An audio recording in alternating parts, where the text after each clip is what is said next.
할렐루야. 오늘도 하나님께서 우리와 함께 하실 줄 믿습니다. 주님과 동행하신 하루가 되시기를 축복합니다. 오늘 이 본문 시편 149편을 묵상하면서 오늘 읽은 이 6절 한 구절의 말씀이 마음에 이렇게 은혜로 들어왔습니다. 6절 읽어보면 그들의 입에는 하나님에 대한 찬양이 있고 그들의 손에는 두 날 가진 칼이 있도다 이랬습니다. 이 그들은 누구냐? 바로 이스라엘 민족, 즉 하나님의 백성입니다. 하나님의 백성은 어떤 사람이냐? 입으로는 하나님을 찬양하고요, 손에는 두 날 가진 칼을 들고 있는 사람입니다. 이건 이스라엘 백성이 전쟁을 하는 걸 배경으로 하고 있습니다. 그러니까 당시 이스라엘 백성은요, 전쟁할 때 당연히 전쟁하니까 손에는 칼을 들죠. 이거는 이스라엘 백성이나 이스라엘 백성 아닌 사람 똑같습니다. 근데 다른 건 뭐예요? 이스라엘 백성은 칼만 들고 싸우는 게 아니라 입으로는 하나님을 찬양한다고 하는 겁니다. 여러분, 누가 하나님의 백성인가요? 손에는 칼을 들지만은 입으로는 찬양하는 사람입니다. 입으로 찬양한다고 하는 건 뭐냐? 하나님을 의지한다는 겁니다. 비록 전쟁이라 칼을 들고 싸우지만 그냥 싸우는 것이 아니라 하나님을 의지해서 싸우는 사람이 바로 하나님의 백성입니다. 이 말씀을 오늘 우리에게 적용한다면 이런 거겠죠. 우리가 먹고 사는 부분에는 세상 사람들과 다른 게 하나도 없습니다. 똑같습니다. 공부도 하고 취업도 하고 결혼도 하고 사업도 하고 직장생활도 하고 여러 가지 똑같은 삶을 살아요. 그런데 우리가 하나 다른 건 뭡니까? 하나님을 의지한다는 겁니다. 공부를 해도 하나님을 의지해서 공부하고요, 취업도 하나님을 의지하고 결혼도 사업도 직장 모든 문제 가운데 하나님을 의지해서 하는 것이죠.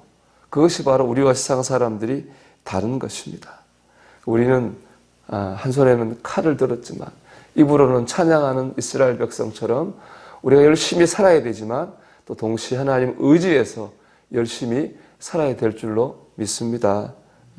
이 모습은 마치 이스라엘 백성이 여리고성을 이렇게 정복할 때 그런 모양이 제가 생각이 났는데요. 이스라엘 백성이 가나안 정복 전쟁할 때 첫 번째 전투가 바로 여리고성 전투입니다. 여리고성은 저도 가봤는데요. 여리고성 벽에 보면 7, 8천 년 된 성벽이 그대로 보존되어 있어요. 그 말은 여리고성은 7, 8천 년 전에도 거기 있었다는 거예요. 여러분, 7, 8년 전에 거기에 성벽을 쌓을 정도면 여리고성에 갖고 있던 경제력, 군사력은 대단했다는 겁니다. 그러니까 거의 10,000년 가까이 되는 그 전에도 그런 성을 쌓을 수 있었다는 겁니다. 그것처럼 여리고성은 아주 강하죠. 그에 비해 이스라엘 백성은 그저 난민에 불과한 겁니다. 이스라엘 백성이 여리고성을 함락할 힘이 없는 거예요. 그래서 그 성경 보면 여리고성 앞에서 이스라엘 백성이 보고 낙담을 합니다. 감당할 힘이 없으니까. 하나님께서 그런 상황에서 여리고성 정복 작전을 지시하십니다. 그 작전은 뭐냐? 여리고성을 도는 거예요. 하루에 한 바퀴, 7번에 7바퀴 도는 겁니다. 그런데 그 도는 걸 그냥 도는 게 아니고요, 하나님께서 이렇게 돌아라고 정해주신 방법이 있어요. 순서가 있어요. 제일 앞에는 칼을 든 이스라엘 백성, 군인들이 섭니다. 그 다음에는 제사장들이 서서 나팔을 불며 하나님을 찬양합니다. 그 다음에 하나님의 임재를 상징하는 언약궤가 따르고 제일 마지막에 이제 이스라엘 백성이 또 쭉 따라갑니다. 이 순서를 보는, 이 순서가 주는 메시지가 있어요. 뭐예요? 칼을 들었죠. 하나님을 찬양하죠. 그리고 이제 가운데 하나님을 모시는 겁니다. 언약궤 임재를 상징하니까. 그리고 백성이 가는 거예요. 즉 하나님을 중심에 모시고 찬양하며 최선을 다해 나가는 겁니다. 이게 바로 하나님이 주신 여리고 성벽 정복 작전입니다. 하나님을 중심에 모시고 찬양하면서 최선을 다해서 살아가는 것입니다.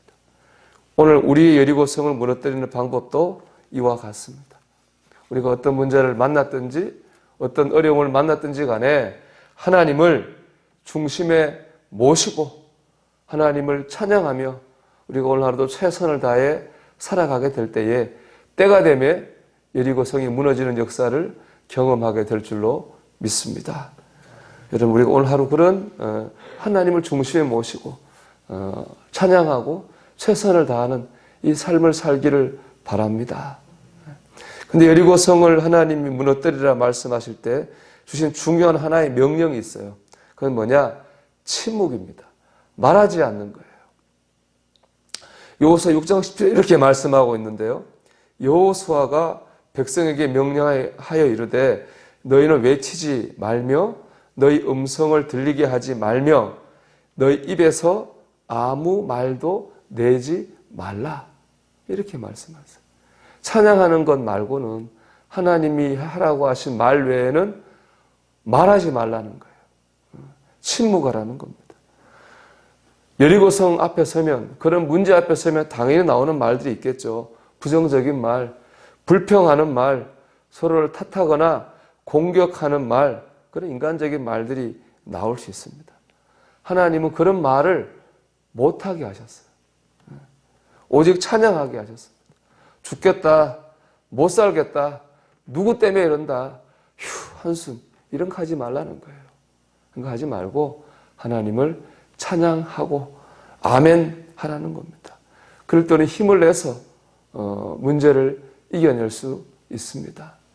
여러분, 오늘 한날 우리가 다른 소리 내지 말고 다른 말 하지 말고 하나님의 역사를 믿고 하나님을 중심에 모시고 찬양하고 우리에게 주어진 환경에 최선을 다하는 그런 삶을 살기를 축복합니다. 그럴 때 하나님께서 우리 앞에 있는 여리고 성벽을 무너뜨려주는 역사가 있게 될 줄 믿습니다. 그런 역사를 경험하는 저와 여러분이 되시기를 주의 이름으로 축원합니다. 기도하겠습니다. 하나님을 중심에 모시고 찬양하고 감사하며 최선을 다하게 하옵소서.